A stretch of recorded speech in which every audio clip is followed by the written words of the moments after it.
Countless young people today choose to vent on social media, cursing out toxic exes, complaining about the institution of marriage, and even preaching the emotional chicken soup of stay single to stay safe. But complaining, aside from making you feel sorry for yourself in the dead of night, is utterly meaningless. If you want to see through the ultimate truth of how power and wealth are transferred across generations in this world, you can't just fixate on modern bride prices or getting your name added to a property deed. You must look at the rule makers in history who pushed the skill of political marriage to its absolute pinnacle. Today, we are not talking about Genghis Khan, who conquered the world by force, nor the British Empire, which colonized the globe with ships and cannons. We are going to look at a truly hardcore, top-tier family that treated the marriage certificate like a nuclear weapon, manipulated the entire European continent from their bedchambers, and even built the first empire on which the sun never sets in human history: the House of Habsburg. Understand them, and you will understand the true, ultimate physics of political marriage. 1496. A wedding that changed the course of human history. The gears of destiny all started spinning wildly on October 20th, 1496. On that day, in a small town called Lier near Antwerp in the Low Countries, modern-day Netherlands and Belgium, a dynastic marriage took place that seemed perfectly ordinary at the time. Joanna of Castile, the 16-year-old Spanish princess of the House of Trastamara, married a groom a year and a half her senior. This groom was no ordinary man. He was the Duke of Burgundy, Lord of the Netherlands, and a member of the Austrian House of Habsburg, known as Philip the Handsome. His father was Maximilian, the Archduke of Austria, and later Holy Roman Emperor.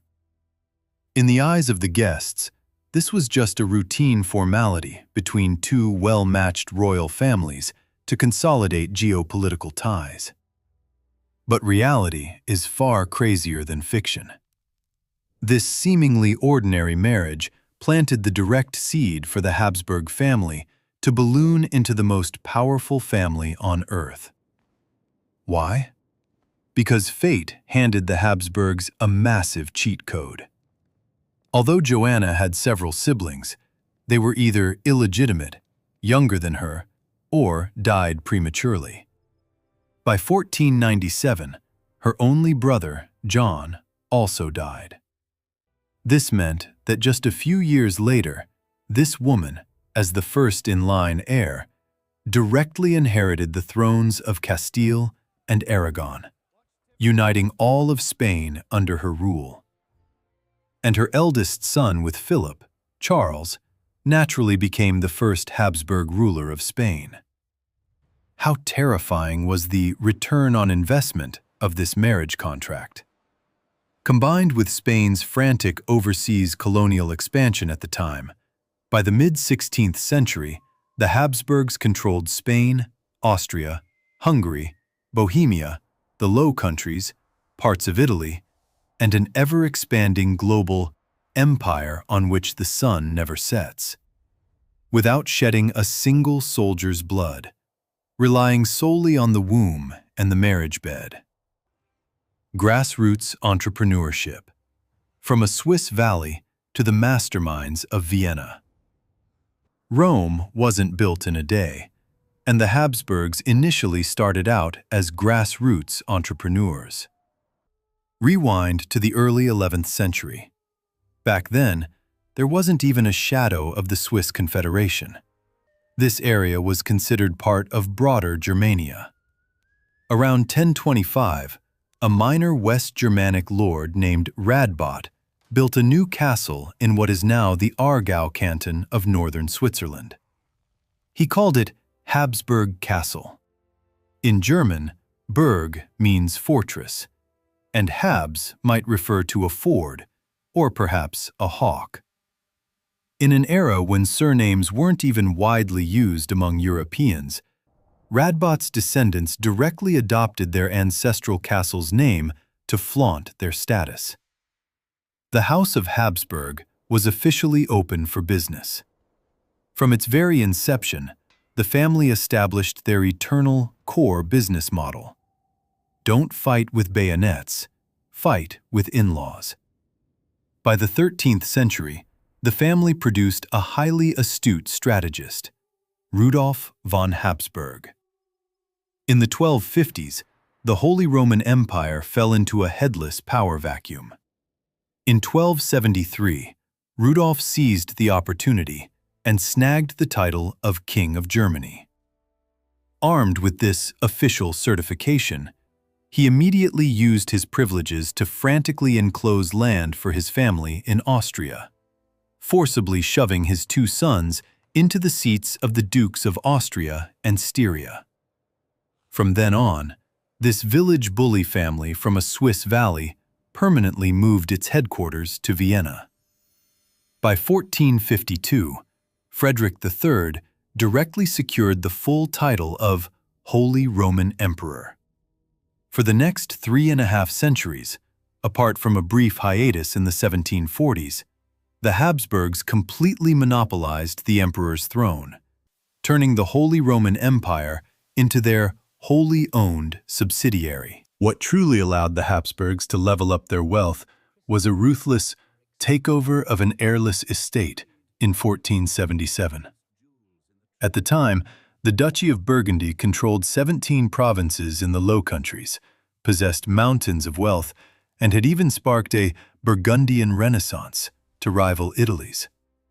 But the Duke of Burgundy, Charles the Bold, was killed in battle, leaving no legitimate male heir.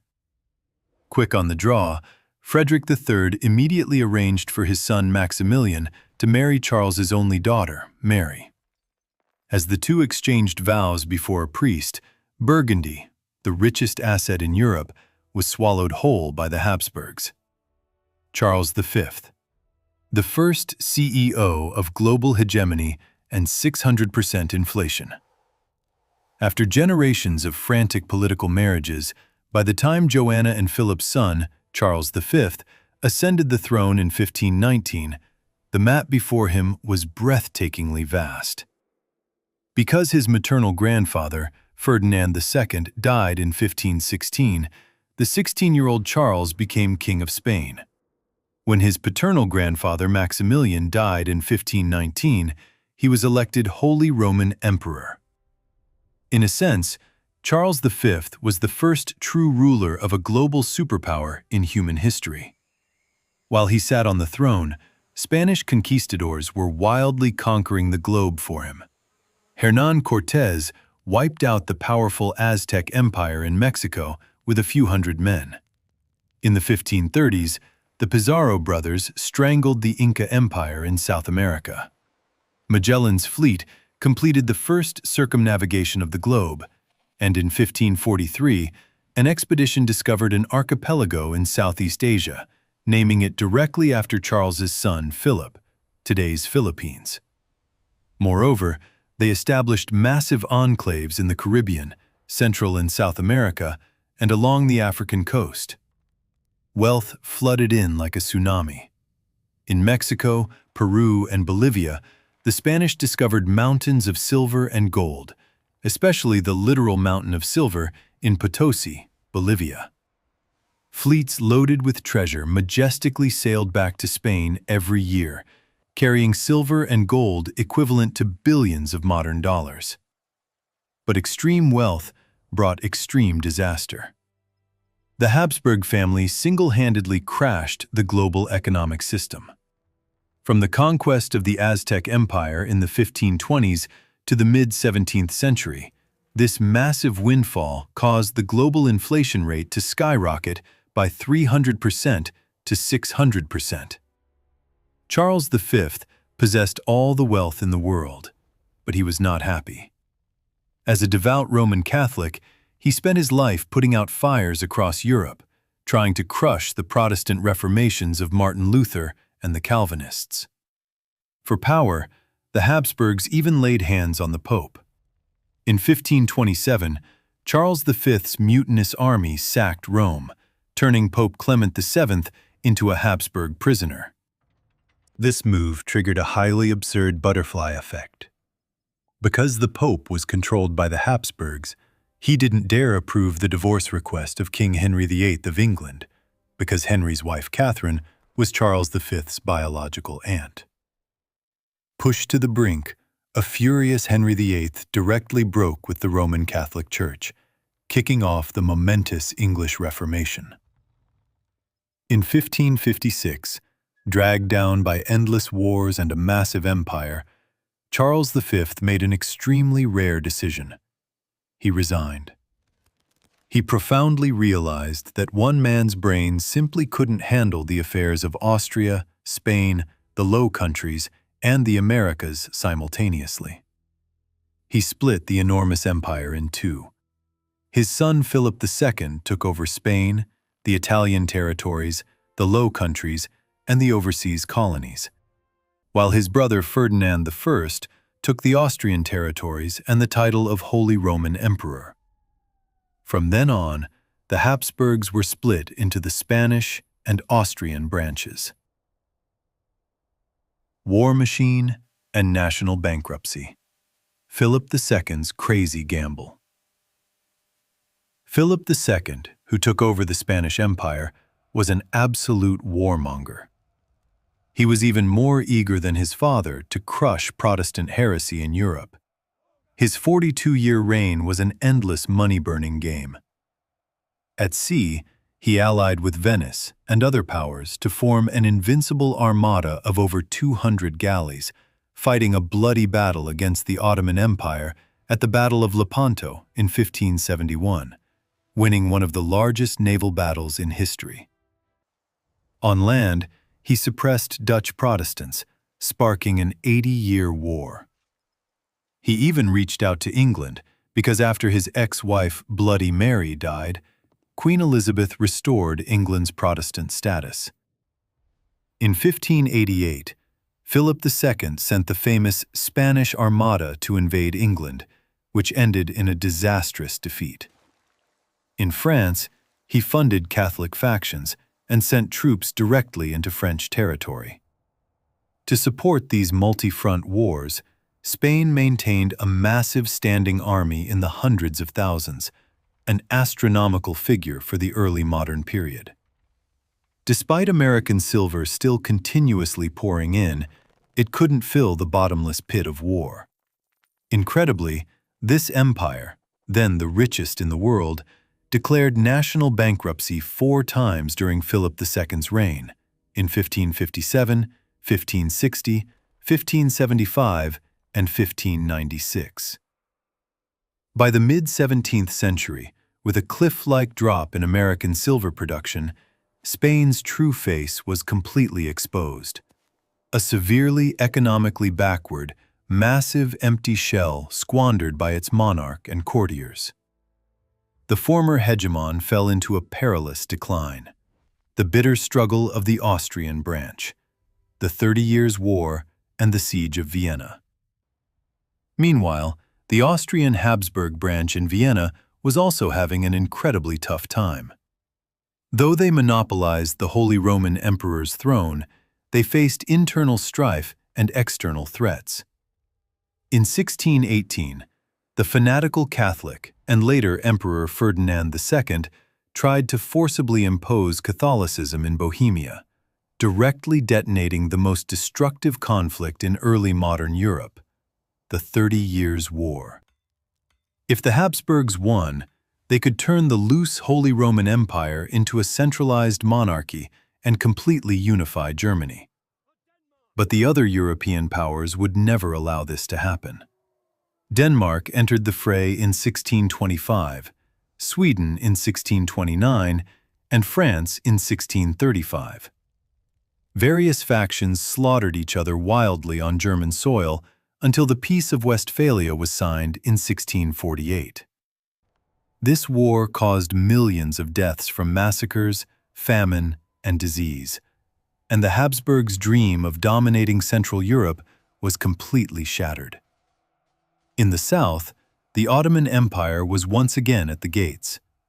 In 1683, Sultan Mehmed IV sent a massive army of 150,000 straight for Vienna. At the time, most of Austria's forces were still out west, fighting a bloody war of attrition with France's Louis XIV, and Vienna was in imminent peril. In the nick of time, Polish King John III Sobieski led a massive relief force, descending like an action hero to break the siege of Vienna. Subsequently, the Habsburgs counterattacked, won the Great Turkish War, and pocketed vast territories in Hungary, Transylvania, and the Balkans. Top-tier poison, inbreeding, and the extinction of the empire's line. This is the most fascinating, cruelest, and most spine-chilling part of the Habsburg family's history. When you treat political marriage as your sole weapon to conquer the world, you inevitably fall into an extreme panic. The wealth must absolutely not fall into outsider hands. To ensure their massive imperial territories didn't slip away to other families through marriage, the Spanish and Austrian branches of the Habsburgs made an anti-human decision. Keep it internal. Inbreed. This wasn't your run-of-the-mill cousin marriage. This was a 150-year-long pure-blood experiment that can only be described as a biological disaster. Let's take a look at this nauseating family tree. King Philip III of Spain married his first cousin, Margaret of Austria. They had a daughter, Maria Anna. Who did she marry? She married her first cousin, Emperor Ferdinand III of Austria, who was also her biological mother's biological nephew.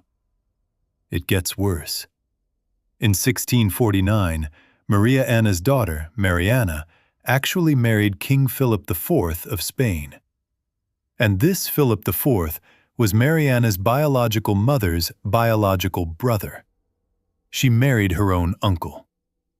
For generations, uncles married nieces, and first cousins intermarried. The Spanish and Austrian houses acted as each other's breeding grounds, turning the Habsburg gene pool into a stagnant pond full of toxins. Ultimately, this top-tier physics that violated the laws of nature suffered the most tragic backlash. The deformed fruit of this was King Charles II of Spain, who ascended the throne at the age of 3 in 1665. As the sole heir to the largest empire in the world at the time, Charles II was a frequent fixture on critical condition notices from birth. Because of the accumulation of countless generations of severe inbreeding, his cognitive development was delayed, and he suffered from hydrocephalus, excess fluid in the skull. Even more terrifying was his trademark Habsburg jaw. His lower jaw protruded so severely that it couldn't properly close with his upper skull. This meant that this king, who possessed billions in wealth and nominally ruled half the globe, couldn't even properly chew and swallow his food. Everyone thought he would die young, but he miraculously survived to 38. Despite marrying twice, his ruined genes were completely incapable of producing an heir. In 1700, Charles II passed away with his broken body, and the Spanish royal line was utterly extinguished. Built by marriage, destroyed by marriage. Because of their extremely selfish mating strategies, the Habsburgs literally bred their most powerful Spanish branch into extinction. Upon his death, all of Europe descended into the frantic War of the Spanish Succession. The French House of Bourbon, Louis XIV, had married Charles's older half-sister, and the Austrian Habsburgs fought over the vacant throne, dragging Britain, the Netherlands, Portugal, and Russia into the fray. This massive war swept across Europe and lasted a full 12 years. Ultimately, through the Treaty of Utrecht, the Habsburg family lost the Spanish throne forever. Struggle and lingering on, the rise of Prussia and Napoleon's iron hooves. Having lost Spain, the Austrian Habsburgs could only continue playing power politics on the European continent. In the 18th century, they faced a highly dangerous new rival, Prussia. Led by Frederick the Great, Prussia snatched the resource-rich Silesia during the War of the Austrian Succession, becoming the Habsburgs' worst nightmare. But in the face of profit, even mortal enemies can become allies. Between 1772 and 1795, Austria, Prussia, and Russia teamed up to carve up the sick man of Europe, the Polish-Lithuanian Commonwealth. The Habsburgs took the opportunity to annex vast territories in western Ukraine and southern Poland, including Lviv and Krakow.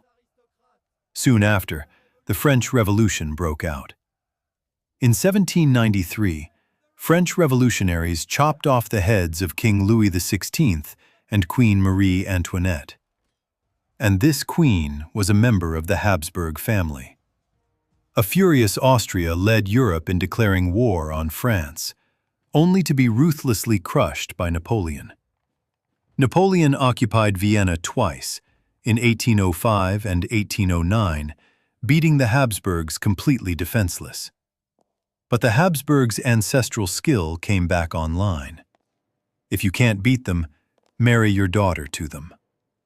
In 1810, they married 18-year-old family member Marie-Louise to Napoleon as an expedient measure. It wasn't until Napoleon's defeat in Russia that the Habsburgs turned on him and joined the anti-French coalition.